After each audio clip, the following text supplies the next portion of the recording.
Good morning, this is Pramod Jaiswal from English Chronicles. Today I am going to teach you fixed prepositions. In the previous video I have taught you phrasal verbs, that is also preposition that adds to the verb. And these are the questions from the past papers. So all of them have come in some or other examination. अब हम start करते हैं. First question से I do not understand why, in spite of my best efforts to please him, my boss is angry at me. तो किस section में mistake है? I do not understand why ठीक है. In spite of best efforts to please him, ये भी ठीक है. My boss is angry at me. तो मिस्टेक यहाँ पर नज़र आ रहा है. Angry at. Angry के साथ at नहीं होता है. Angry के साथ with होता है. एंग्री ऑन भी नहीं होता है, एंग्री विथ होता है. He is angry with me. So this is the mistake in question number 3. तो एंग्री ऑन भी नहीं होता है, एंग्री एट भी नहीं होता है. He is my teacher was angry with me because of my activities. Next question. Far from being appreciated, मतलब एप्रिशिएशन के बाद भी. हिज कंडक्ट वॉज डिस्कस्ड, उसके आचरण पर डिस्कशन होता था. एंड शार्पली कमेंटेड, तो कहीं तो मिस्टेक नहीं लग रहा है. फार फ्रॉम बीइंग एप्रिशिएटेड ये भी सही है. His conduct was discussed passive voice ये भी सही है. एंड शार्पली कमेंटेड, तो यहाँ पे मिस्टेक लग रहा है क्या? कमेंटेड ऐसा वर्ड है जिसके साथ प्रीपोजिशन का होना ज़रूरी है. जैसे this chair is meant to sit, ये इनकरेक्ट है. This chair is meant to sit on. He met with an accident, he met an accident नहीं होगा, he met with an accident. तो बहुत सा प्रीपोजिशन वो ज़रूरी होता है कि वर्ब के साथ आए. तो यहाँ पे क्या हो जाएगा? कमेंटेड के बाद ये कमेंटेड अपॉन होगा. कमेंटेड अपॉन, देन मिस्टेक ये करेक्ट होगा. तो सेकंड ये होता है. और थर्ड वन, अच्छा ये सेकंड वन मिस कर गए हम लोग, थर्ड में आ गए. Second one, At last he married with a poor girl. तो हम लोग को तो सही लग रहा है, लेकिन ये मिस्टेक है. अब कैसे मैं समझाता हूँ. इसको पहले हटा लें, थोड़ा स्पेस बना लें, और इधर भी हटा लें ताकि थोड़ा डिस्कशन कर पाए.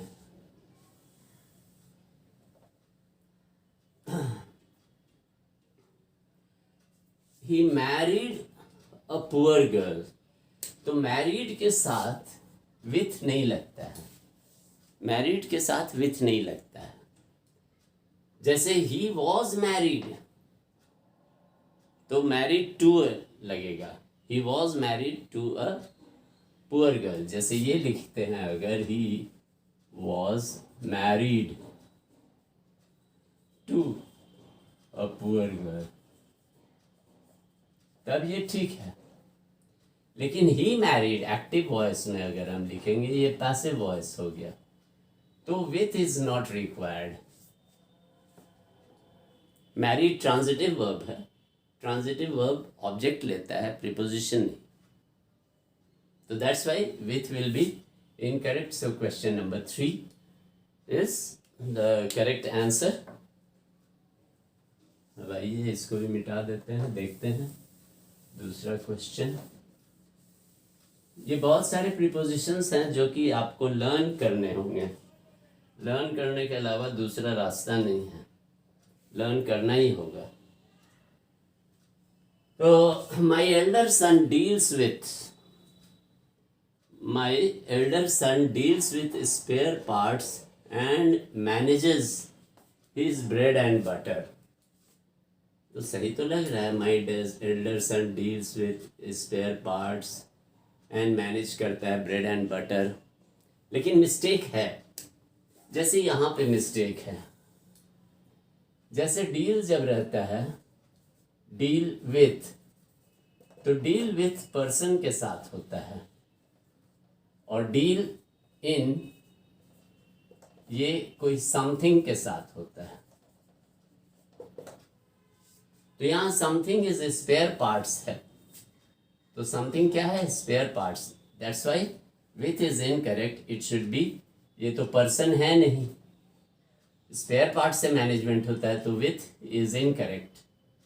तो यहाँ पर किससे है? डील किससे कर रहा है? स्पेयर पार्ट से कर रहा है, तो that's why with is incorrect, so correction is in number 1। Am I correct? तो आइए,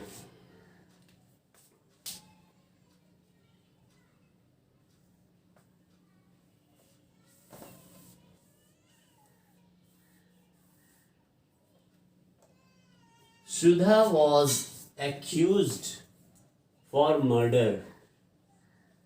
Huh? Accused for murder. ये तो बहुत सारा मिस्टेक हो जाता है ना, accused for नहीं होता है। जैसे devoid of,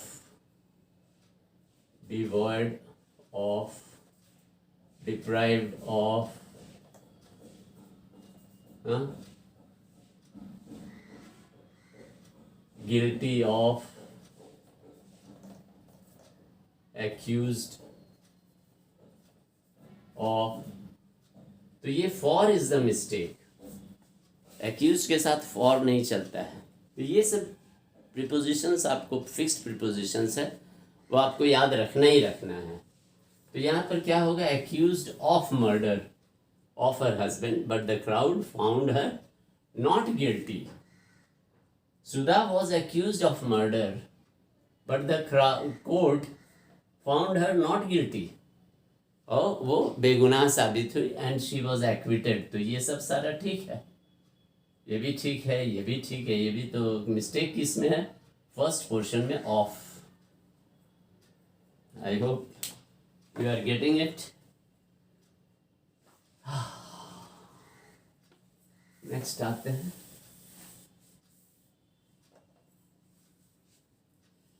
My brother finds it difficult. ये तो ठीक है, My brother finds it difficult, it's okay, to pass away the time at our grandfather's house. Pass away, ये जो वर्ड है ये मिसअंडरस्टैंडिंग है। पास अवे का मतलब होता है डाइड, तो दिस इज मिसअंडरस्टैंडिंग। लोग प्रीपोजिशन बहुत जगह लगा देते हैं, बट ये नहीं जानते हैं कि उसका मीनिंग बदल जाता है। अजीब अजीब है। जैसे हिंदी में ही नाको चने चबा दूंगा, नाक से चना चबाते हैं, मैं उसका लोहा मानता हूँ। लोहा कहाँ है भाई? है ना? तो तुम मेरे पैरों के धूल के बराबर नहीं हो। तो ये सब कहावत कुछ ऐसा रहता है, लेकिन उसका मीनिंग कुछ और होता है। जैसे होल्ड ऑन, होल्ड ऑन, हम बच्चों को पकड़ते हैं, होल्ड ऑन होल्ड ऑन, तो बोलता है सर किसको पकड़ें, तो हंसी आती है। बट होल्ड ऑन का मतलब क्या होता है? To wait, to wait. ऐसे ही कुछ स्टूडेंट्स लोग ट्रेन में सफ़र कर रहे थे, तो उछल कूद तो उनका नेचर है, सीट पर बैठ नहीं रहे थे। उसमें से एक लड़का थोड़ा अंग्रेज़ी ज़्यादा जानता था, तो कोई लटक रहे हैं, कोई दरवाज़ा से बाहर लटक रहे हैं, तो बोला कि भाई मत, look out, you might get hurt. तो लुक आउट, तो लुक आउट का मतलब होता है बाहर देखना नहीं, माने टेक केयर, सावधान रहो। और वो लड़का बाहर और झांक के ऐसे ट्रेन के बाहर देख रहा है, पोल से लगा, माथा फट गया। तो ये है कि होल्ड ऑन, हम बोलते हैं कि होल्ड ऑन माने वेट करो, वो बोलता है सर किसको पकड़ें। तो कहने का सेंस कि लिखाता है कुछ, पास अवे का माने सोचा कि चला गया, पास अवे का माने डाइड, वो एकदम ऊपर चला गया। तो एनीवे, तो यहाँ पर क्या होना चाहिए? My brother finds it difficult to pass the time, only pass, to pass the time, ये करेक्ट है, अवे नहीं होगा। समझ गया? ये थोड़ा सा जगह बना दें, ये सब आपको याद करना ही करना है, कोई उपाय नहीं है, ठीक है। Next one, I am vexed at him.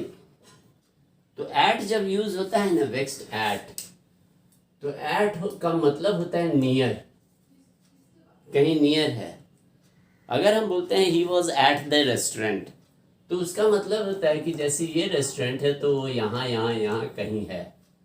अगर हम इन द रेस्टोरेंट बोलते हैं तब उसका मतलब है कि अंदर, लेकिन अगर एट द रेस्टोरेंट बोलते हैं तो उसका मतलब नियर द रेस्टोरेंट है।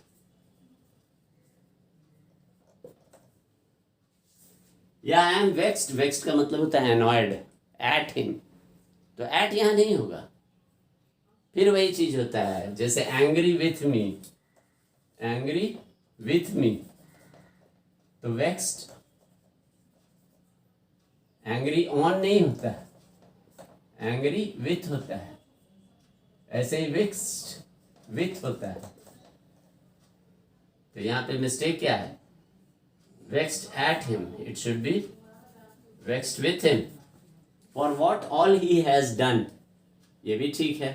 For him till date माने आज तक। तो these are the fixed prepositions you have to take care of. उसमें कोई ये नहीं है।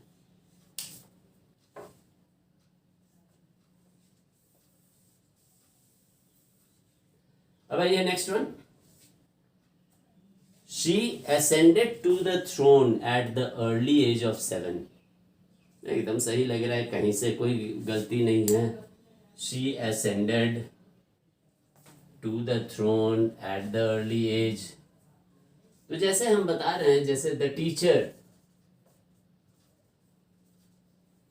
entered in the room, ये गलत है। एंटर का माने ही है कि अंदर घुसना, एंटर का मीनिंग ही होता है अंदर घुसना। तो एंटर्ड के साथ इन नहीं लगेगा, ये ट्रांजिटिव वर्ब है, ट्रांजिटिव वर्ब को ऑब्जेक्ट चाहिए। उसी तरीके से असेंडेड, असेंडेड का मतलब होता है कि ऊपर जाना, टू नहीं होगा। Ascended the throne, he ascended the throne. बहुत सा होता है जिसमें वो ट्रांजिटिव वर्ब होता है, it does not take preposition. जैसे स्टूडेंट्स लोग बोलते हैं I requested to him, I asked to sir. I asked to sir नहीं होता है, I asked sir, I requested him. बोली चाली में हम लोग ठीक है, गलत करते हैं बच्चे, हम लोग उतना ध्यान नहीं देते हैं। But when it comes to formal English you have to be very perfect. So ascended the throne होगा, it should not be to the throne. This is the mistake. Getting it?